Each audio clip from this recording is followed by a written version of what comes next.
Hello everyone. এর আগের ক্লাসে আমরা অক্সিলারি ভার্ব সম্বন্ধে একটা ওভারভিউ নিয়েছিলাম। তো যারা এটা দেখোনি, আগে এটা দেখো, তারপরে আজকের ক্লাসে আসবে। আচ্ছা, আগের ক্লাস সম্বন্ধে একটা রিক্যাপ নিয়ে নি। দেখো, অক্সিলারি ভার্বকে ব্যবহার আমরা কখন করি? অক্সিলারি ভার্ব সাধারণত টেন্স তৈরি করার জন্য, কোয়েশ্চেন তৈরি করার জন্য, নেগেটিভ সেন্টেন্স তৈরি করার জন্য, প্যাসিভ ভয়েস তৈরি করার জন্য, পসিবিলিটি, পারমিশন, এবিলিটি এসব কিছুকে এক্সপ্রেস করার জন্য এবং মেন ভার্বের উপরে এমফেসাইজ করার জন্য অক্সিলারি ভার্ব ব্যবহৃত হয়। তো এটা সম্বন্ধে আমরা ডিটেলসে আলোচনা করেছিলাম এর আগের ক্লাসে। আজকের এই ক্লাসে আমরা দেখব ডু ভার্বের ব্যবহার। ভার্ব আমরা সাধারণত জানি দুই রকমের, অ্যাকশন ভার্ব এবং অক্সিলারি ভার্ব। অ্যাকশন ভার্ব আবার দুই রকমের, ফিজিক্যাল অ্যাকশন এবং mental action. Physical action example দেখো, read, write, eat, sleep, do, have, এ সমস্ত কিছু ফিজিক্যাল অ্যাকশন এক্সাম্পল। আর মেন্টাল অ্যাকশন এক্সাম্পল দেখো, থিঙ্ক, আন্ডারস্ট্যান্ড, রিমেম্বার, ডিসাইড, এ সমস্ত কিছু। আর অক্সিলারি ভার্ব এইদিকে আবার দুই রকমের, প্রাইমারি অক্সিলারি ভার্ব এবং modal auxiliary verb. Primary auxiliary ভার্বকে আবার তিন ভাগে ভাগ করা যায়, two do, be, to have. Do ভার্বগুলো do, does, did. Be verb am, is, are, was, were, be. আর have verb have, has, had. Modal auxiliary ভার্বগুলো কি কি? Can, could, will, would, shall, should, may, might, must, use to, ought to, dare, need. আজকের ক্লাসে আমরা শুধুমাত্র এই do ভার্বের ব্যবহার সম্বন্ধে জানব। এর আগে একটা জিনিস লক্ষ্য করো, অক্সিলারি ভার্বেও ডু ভার্বের ব্যবহার আছে এবং অ্যাকশন ভার্বের দিকেও কিন্তু ডু ভার্বের ব্যবহার আছে।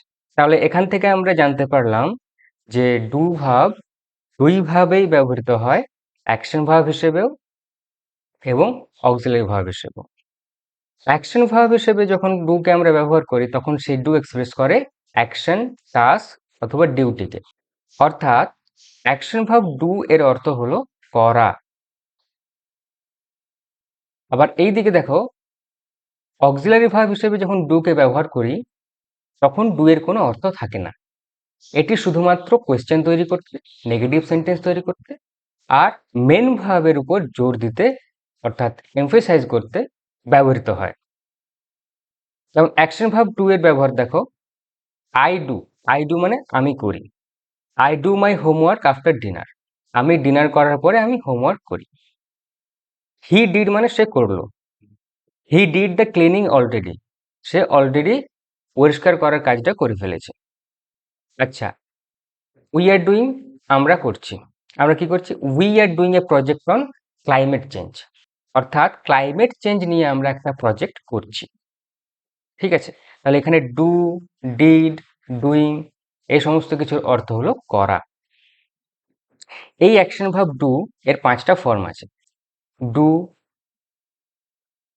ডিড, ডান,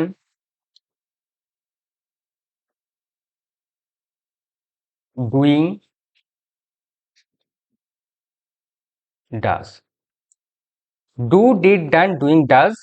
ডু হলো ফার্স্ট ফর্ম, ডিড হলো second form, done third form, doing fourth form আর ডাজ ফিফথ ফর্ম। এরপরে দেখো অক্সিলারি ভার্ব ডু এর ব্যবহার। ডু ইউ লাইক টি, এটা দেখো কোয়েশ্চেন করার জন্য ব্যবহার করা হলো। Do you like tea? She did not know my name. আবার আমরা জানি নটকে একমাত্র হেল্পিং ভার্বের পাশে ব্যবহার করা হয়। আচ্ছা, এরপরে দেখো I do want to help you. এখানে এই ওয়ান্ট এটার উপরে এমফেসাইজ করার জন্য, ওয়ান্ট হলো কি এখানে মেন ভার্ব, তো এর উপরে একটু জোর দেওয়ার জন্য বা এমফেসাইজ করার জন্য এই ডুকে এখানে ব্যবহার করা হলো। তো অক্সিলারি ভার্ব ডু এর এই সমস্ত কিছু হলো ব্যবহার। এবারে দেখো যে এই ডু এর নাম্বার কি কি হয়। ডু সিঙ্গুলারও হয়, প্লুরালও হয়। কখন সিঙ্গুলার? যখন সে ডু ভার্ব যখন সিঙ্গুলার সাবজেক্টের সাথে বসবে তখন সেটি হবে সিঙ্গুলার। যেমন হলো গিয়ে ডাজ। ডাজ একমাত্র সিঙ্গুলার সাবজেক্টের সাথে ব্যবহৃত হয়। আর যখন প্লুরাল সাবজেক্টের সাথে ব্যবহৃত হবে তখন সেটি হবে প্লুরাল। যেমন ডু প্লুরাল সাবজেক্টের সাথে ব্যবহৃত হয়। ধরো এই ডাজ একমাত্র ব্যবহৃত হয় third person singular subject. Third person singular. কি কি আছে? যেমন হি, শি, ইট, দিস, দ্যাট। কোনো সিঙ্গুলার নাউন যেমন জন, রাম, এদের সাথে ডাজ ব্যবহৃত হয়। আর ডু কখন ব্যবহৃত হয়? আই, উই, ইউ, দে, আর যে কোনো প্লুরাল নাউন। তো এদের সাথে আমরা ডুকে ব্যবহার করি। ঠিক আছে, এরপরে দেখো ডু এর টেন্স কি কি হয়। হেল্পিং ভার্ব ডু এর দু রকমের টেন্স হয়, প্রেজেন্ট আর পাস্ট। তো প্রেজেন্ট টেন্সে ব্যবহার করি আমরা ডু এবং ডাজকে, পাস্টে ব্যবহার করি ডিডকে। এবার দেখো কোন সাবজেক্টের সাথে কোন ডু ভার্বকে ব্যবহার করা হয়। আচ্ছা, যদি প্রেজেন্ট টেন্সকে প্রথমে দেখি আমরা, প্রেজেন্ট টেন্সে ডু এবং ডাজ ব্যবহৃত হয়। তাহলে দেখো প্রথমে আই, আই এর সাথে ডু হয়, যেমন I do not play cricket. We এর সাথেও ডু হয়, we do not play cricket. You do not play cricket. Plural ইউতেও ডু হয়, you do not play cricket. Third person singular সাবজেক্টের সাথে ডাজ হয়, he does, he does not play cricket, she does not play cricket, it does, this does, that does, John does, Emma does। আরেকটা কি? they do not play cricket, John and Emma do not play cricket।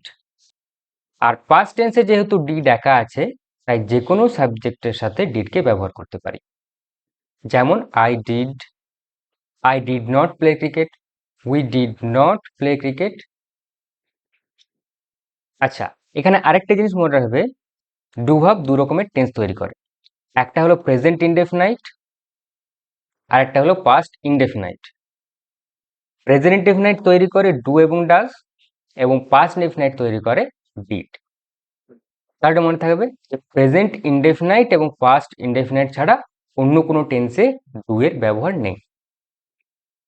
আচ্ছা, এবার দেখো do এর structure কি। তো সেন্টেন্সে do ভার্বকে helping verb হিসেবে কিভাবে ব্যবহার করা হয় দেখো। আমরা দু রকমের সেন্টেন্স নিলাম, অ্যাসার্টিভ সেন্টেন্স এবং ইন্টারোগেটিভ সেন্টেন্স। অ্যাসার্টিভ সেন্টেন্সকে আমরা দুভাগে ভাগ করতে পারি, অ্যাফার্মেটিভ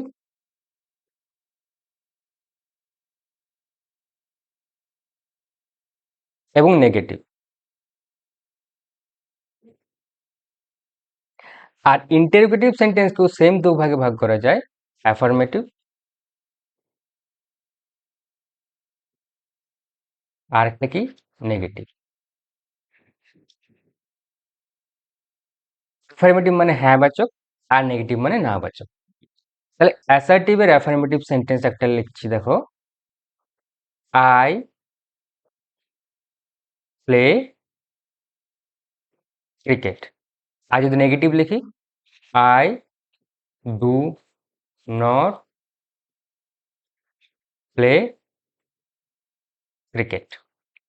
আর ইন্টারোগেটিভে, ডু আই প্লে ক্রিকেট। আর নেগেটিভে, ডু নট বা ডোন্ট আই প্লে ক্রিকেট। তাহলে এখানে দেখো, অ্যাসার্টিভ সেন্টেন্সের অ্যাফার্মেটিভে ডু এর ব্যবহার নেই, আই প্লে ক্রিকেট, এখানে কোনো ডু ভাব নেই। কিন্তু নেগেটিভ সেন্টেন্স দেখলাম কি, যে I do not play cricket, এই নটটি ব্যবহারের জন্য ডুকে আলাদা করে নিয়ে আসতে হলো। আর ইন্টারোগেটিভ সেন্টেন্সের অ্যাফার্মেটিভে দেখো, ডু আই প্লে ক্রিকেট, এখানে দেখো ডু যে ভাবটা আছে এটা সাবজেক্টের আগে ব্যবহৃত হয়েছে, যেহেতু আমরা একটা কোয়েশ্চেন তৈরি করেছি, যেহেতু আমরা একটা ইন্টারোগেটিভ সেন্টেন্স লিখছি। এরপর দেখো নেগেটিভ সেন্টেন্স, নেগেটিভ সেন্টেন্স তৈরি করতে এই ডু এর সাথে এখানে নটকে ব্যবহার করলাম। তাহলে আমরা দেখলাম কি, এই চারটে সেন্টেন্সের মধ্যে একমাত্র একটা জায়গায় ডু এর ব্যবহার নেই, সেটা হলো অ্যাসার্টিভ আর অ্যাফার্মেটিভ। কিন্তু এখানে একটা ব্যাপার আছে, এইখানে যদি আমি আই ডু প্লে ক্রিকেট এই ধরনেরও যদি আমি একটি সেন্টেন্স বানাই যেখানে মেন ভার্বের আগে ডুকে লিখছি, তো এই সেন্টেন্সটিও কিন্তু একটা আলাদা রকমের অর্থ বহন করে। যেখানে আই প্লে ক্রিকেট এর অর্থ হলো আমি ক্রিকেট খেলি, একটা নর্মাল সেন্টেন্স। কিন্তু আই ডু প্লে ক্রিকেট এই সেন্টেন্সটির অর্থ হলো আমি অবশ্যই ক্রিকেট খেলি। এখানে যে ডু ডু হেল্পিং ভার্বটাকে দেখছো, এটা এই মেন ভার্ব প্লে এর উপরে একটু এমফেসাইজ করছে, বুঝা গেল? যেখানে আই প্লে ক্রিকেটের অর্থ আমি ক্রিকেট খেলি, আই ডু প্লে ক্রিকেটের অর্থ আমি অবশ্যই ক্রিকেট খেলি। তাহলে দেখো এখানে ডু এর ব্যবহারকে আমরা তিন ভাগে ভাগ করতে পারি। একটা হলো এখানে নেগেটিভ সেন্টেন্স তৈরি করার জন্য ডুকে আনলাম, একটা এখানে কোয়েশ্চেন তৈরি করার জন্য ডুকে নিয়ে আসলাম সাবজেক্টের আগে, আরেকটা এখানে মেন ভার্বকে এমফেসাইজ করার জন্য ডুকে নিয়ে আসলাম। তাহলে চলো দেখে নিই, অক্সিলারি ভার্ব ডু এর ব্যবহার তিন রকমের। ডু নেগেটিভ সেন্টেন্স তৈরি করে, কোয়েশ্চেন তৈরি করে, আর মেন ভার্বকে এমফেসাইজ করে। তো একটা একটা করে দেখে নিই চলো। ডু নেগেটিভ সেন্টেন্স তৈরি করে কিভাবে? দেখো, আমরা আগেই দেখেছি যে ডু ভার্ব প্রেজেন্ট এবং পাস্ট ইনডেফিনাইট ছাড়া অক্সিলারি ভার্ব হিসেবে ডু এর ব্যবহার সেরকম নেই। ধরো আমি একটা সেন্টেন্স লিখলাম, আমি ওই সেন্টেন্সটাকেই লিখছি, দেখো, আই প্লে ক্রিকেট। তো এখানে একটাই ভার্ব রয়েছে প্লে, আর এই প্লে ভার্বটা প্রেজেন্ট ইনডেফিনাইট টেন্সে রয়েছে। আর এটা কি ধরনের সেন্টেন্স? এটা একটা অ্যাসার্টিভ সেন্টেন্স, যেটা একটা অ্যাফার্মেটিভ, অর্থাৎ হ্যাঁ বাচক বাক্য। সেন্টেন্সের ক্লাসে আমরা এইগুলো ভালো করে শিখবো। তো এটাকে যদি অ্যাসার্টিভে নেগেটিভ করতে চাই, অ্যাসার্টিভে যদি নেগেটিভ সেন্টেন্স তৈরি করতে চাই, তাহলে কি লিখবো? যে I do not play cricket. তো সাধারণত আমরা নটকে ব্যবহার করি এখানে, আর নট কিন্তু কোনো হেল্পিং ভার্ব ছাড়া, নট কিন্তু ব্যবহৃত হয় না। দেখো, প্রথমের অ্যাফার্মেটিভ সেন্টেন্সটাতে কোনো অক্সিলারি ভার্ব নেই, কিন্তু নট ব্যবহার করতে হলে তো আমাদের একটা অক্সিলারি ভার্ব লাগবেই। তাহলে এই কারণে আমরা নিয়ে আসবো ডুকে। আমরা দেখলাম কি, যে নেগেটিভ সেন্টেন্স তৈরি করতে আমাদের ডুকে প্রয়োজন, ঠিক আছে? আর সেটি কোন টেন্সে প্রয়োজন? না, প্রেজেন্ট এবং পাস্ট ইনডেফিনাইট, প্রেজেন্ট এবং পাস্ট ইনডেফিনাইট টেন্সে ডুকে, ডু ভার্বকে ব্যবহার করা হয় নেগেটিভ সেন্টেন্স তৈরি করার জন্য। আচ্ছা, ফ্রেমিং কোশ্চেন্স আবার সেম, প্রেজেন্ট এবং পাস্ট ইনডেফিনাইট টেন্সে বা সিম্পল প্রেজেন্ট এবং সিম্পল পাস্ট টেন্সে যদি আমি কোয়েশ্চেন তৈরি করতে চাই, তাহলে সেক্ষেত্রে ডু ভার্বকে আমাদের নিয়ে আসতে হবে। যেমন আমি ওই সেন্টেন্সটা আবার লিখছি, আই প্লে ক্রিকেট। এটা হলো একটা assertive sentence,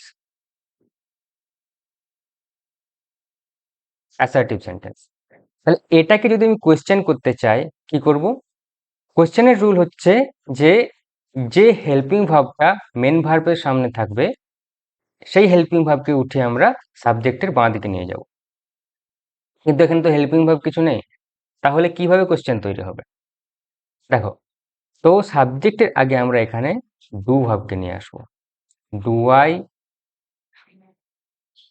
play cricket? Do I play cricket, বোঝা গেল?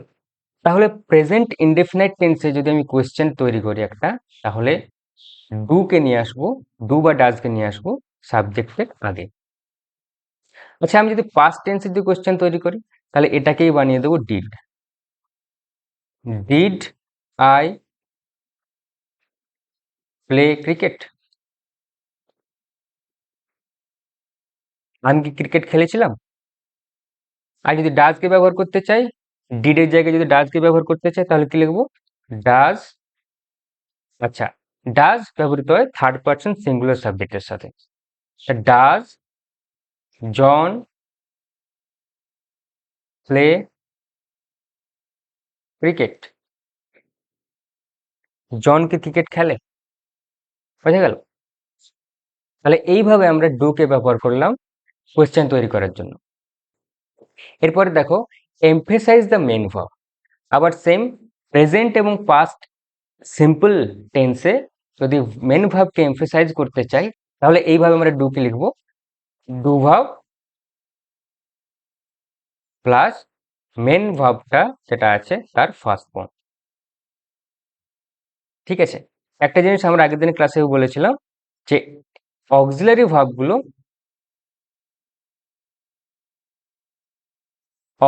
ভার্বগুলো সাধারণত হেল্পিং ভার্ব রূপে ব্যবহৃত হয়,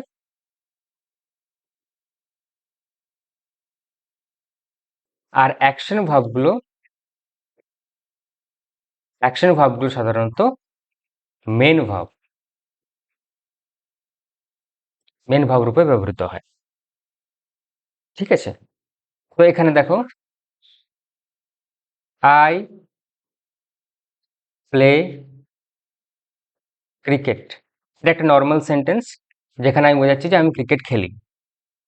কিন্তু এখানে যদি আমি ডু কে ব্যবহার করি, আই ডু প্লে ক্রিকেট, এর অর্থ হলো আমি ক্রিকেট খেলি বা আমি অবশ্যই ক্রিকেট খেলি। তাহলে এখানে ডু ভার্ব এই যে খেলার অ্যাকশনটাকে একটু জোর দিয়ে বোঝালো। আরেকটা এক্সাম্পল দিই, হি ডাজ প্লে ক্রিকেট, সে অবশ্যই ক্রিকেট খেলে।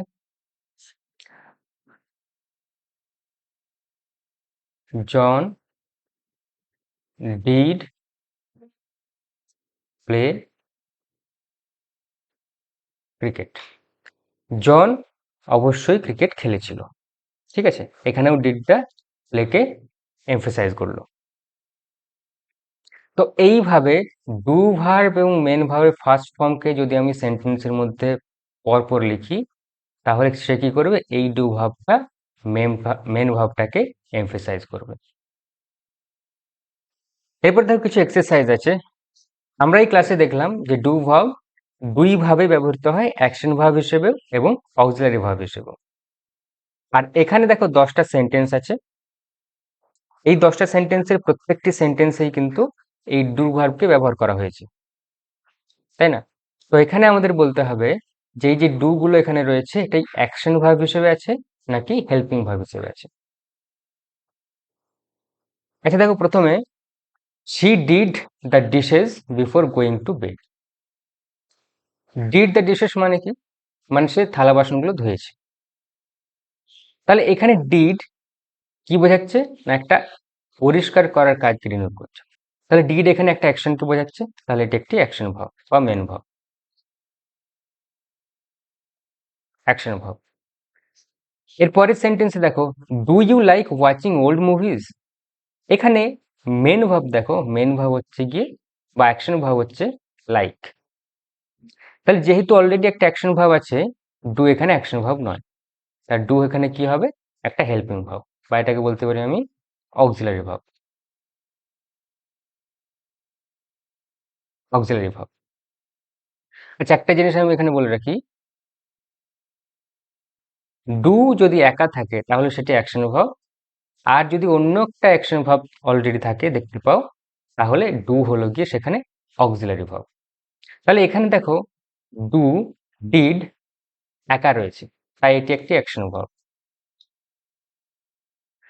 আর এখানে দেখো পরের সেন্টেন্সে, 2 নম্বর সেন্টেন্সে দেখো, লাইক একটা ভার্ব অলরেডি আছে যেটা অ্যাকশনকে ডিনোট করছে, তাই এইখানে ডুটি হবে হেল্পিং ভার্ব বা অক্সিলারি ভার্ব।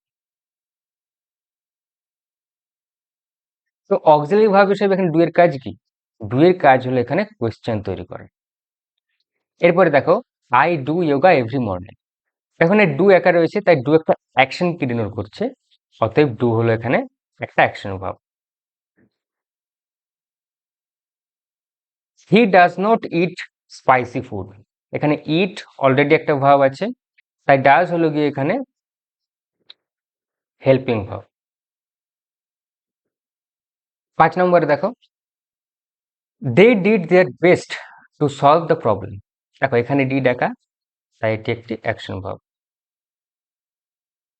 ডিড একা এখানে অ্যাকশনকে ডিনোট করছে। এরপরে দেখো 6 নম্বর, what do you mean by that, এখানে মেন ভার্ব হলো মিন, তাই এখানে ডুটা হলো হেল্পিং ভার্ব বা auxiliary verb.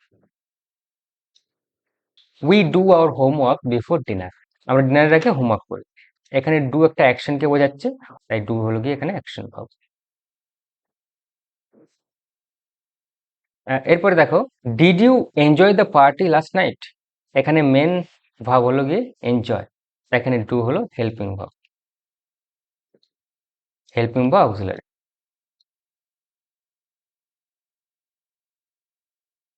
She does all the cleaning on weekends, আবার ডু একা আছে অ্যাকশন ভার্ব, ক্লিনিং এর অ্যাকশনকে ডিনোট করছে।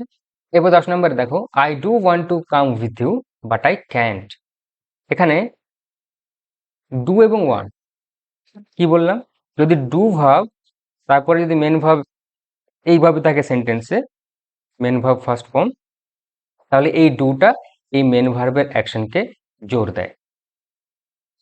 ঠিক আছে, তাহলে আই ডু ওয়ান্ট এর অর্থ কি, আমি অবশ্যই চাই, টু কাম উইথ ইউ, আমি অবশ্যই তোমার সাথে আসতে চাই, বাট আই কান্ট, তাহলে এখানে ডু এর ব্যবহার কি, ডু হলো এখানে auxiliary verb.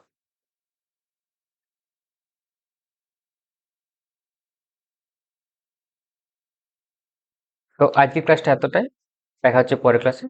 Thank you very much.